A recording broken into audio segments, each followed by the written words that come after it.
এই সূর্যকে মহান আল্লাহ তাআলা বলেছিলেন, সূর্য তুমি এখনই ডুবে যেও না, আমার হাবিব এখনও আসরের নামাজ আদায় করতে পারেনি।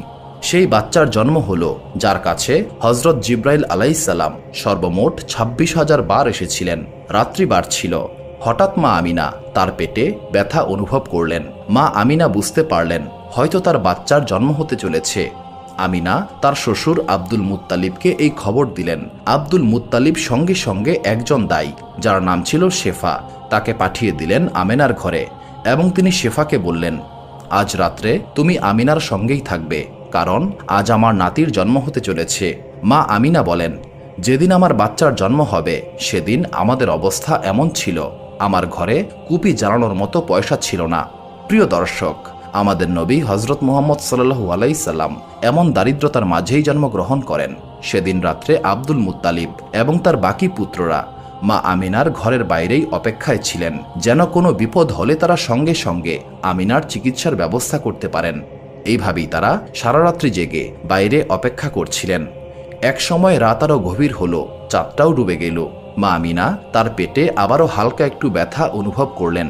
আমিনা বুঝতে পারলেন এবার তার বাচ্চার জন্ম হতে চলেছে। তিনি দাই শেফাকে ডাক দিলেন এবং বললেন, তার পেটে ব্যথা হচ্ছে। বাচ্চার জন্ম হতে প্রায় 1 ঘন্টা লেগে যায়।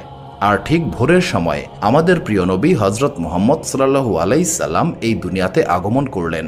রাসূলুল্লাহ সাল্লাল্লাহু আলাইহি সাল্লামের জন্মের সময় 3টি আশ্চর্য ঘটনা ঘটে যায়, যেগুলো দেখে দাই শেফাও অনেক অবাক হয়ে যায়। যখন কোনো বাচ্চার জন্ম হয় তখন তার নাভি মায়ের সঙ্গে সংযুক্ত থাকে, কিন্তু আমাদের প্রিয় নবী সাল্লাল্লাহু আলাইহি সাল্লামের নাভি আগে থেকেই সম্পূর্ণরূপে আলাদা ছিল। দ্বিতীয়ত, যখন কোনো বাচ্চার জন্ম হয় সেখানে অনেকটা রক্তপাত ঘটে, কিন্তু রাসূলুল্লাহ সাল্লাল্লাহু আলাইহি সাল্লাম জন্ম নেবার সময় 1 ফোঁটাও রক্তপাত হয়নি।